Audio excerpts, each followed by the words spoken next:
Right, so this is basically a highly requested video. A lot of people have actually asked me how I actually make my videos, and in this video I'm going to walk you through the whole process. So, the first thing, quite obviously, is I record the different clips. Now the camera I use is a Panasonic HDC SD800, which is a really good camcorder. So what I actually do is I put the product that I'm doing a video on my desk. I'm actually planning to do future videos, some of them outside and some of them just in different areas to change things up a bit, but that's generally where I do them. With most of my videos I tend to actually move the camera around, so I'll take different shots from various different angles, and sometimes I will just pan the camera around so you can sort of see a little bit more of what's going on, as well as getting a better view of the product from different angles.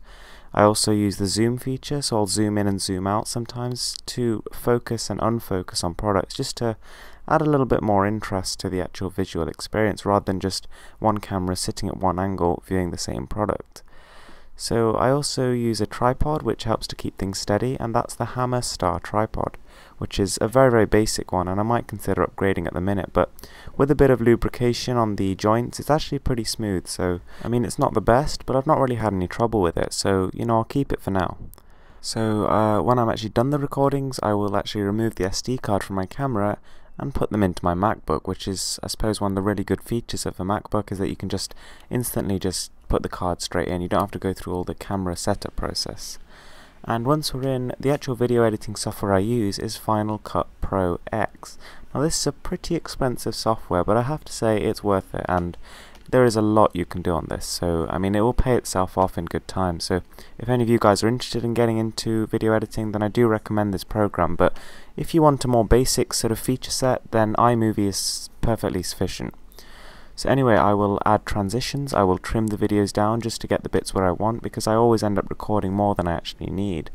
And I will, lengthen and slow down. You can make them slow motion, all sorts of things. And once I've actually fully edited the video, then I will actually record my voice. Now, I will do this using a Blue Snowball microphone, which is honestly probably my favorite right now. I've tried a few, admittedly not loads, maybe 3 or 4, but I've tried enough and experienced enough microphones to know that this is a fairly decent piece of tech, and it costs around £50.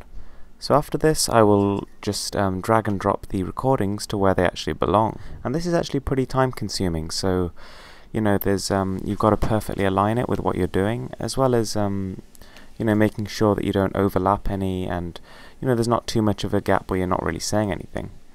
So after that I will actually full screen the video at a certain point which looks fairly interesting, take a screenshot of the page, and then what I'm actually going to do is edit it for my thumbnail. So what I normally do is, after taking the screenshot, I will open it up in a photo editing program. My favorite right now is one called Pixelmator, which is available on Mac, but I couldn't seem to find it on Windows. And basically then I will edit the picture to provide a optimal thumbnail. And this can take quite a while, sometimes up to about 10 minutes, and I'll be adjusting things like hue, saturation, exposure, all that kind of stuff, just to make the thumbnail stand out as much as possible. And then I'll add in my signature rounded edges. So the last step to this quite long-winded process is actually uploading the video. So I think of a suitable title, something that's going to be eye-catching but not misleading. You've got to be quite careful that people don't end up watching something which they think is something else. So then there's the description, and if you are again starting a new YouTube channel or you want to do videos, then there's a couple of tips that I actually have. Firstly is that write plenty of tags. I normally fill the whole box. I normally do about 8-9 lines of tags. And the second thing is, write something relevant in your description section. The first 3 or 4 lines are actually used as SEO, so relevant keywords there can actually help your videos get higher rankings. So once you've actually typed all that out, which again probably takes me another 10-15 minutes, you will choose your thumbnail and then just make sure all the other options are correct. So straight from the uploadings page you can actually add videos to playlists, you can share them on Google+, Facebook and Twitter. So after that it's done, and we just sort of sit back and wait for it to upload. And the whole process normally takes a few hours. So if any of you guys are thinking about starting a YouTube channel, I thoroughly recommend it. Thanks for watching, please give this video a thumbs up and subscribe for more.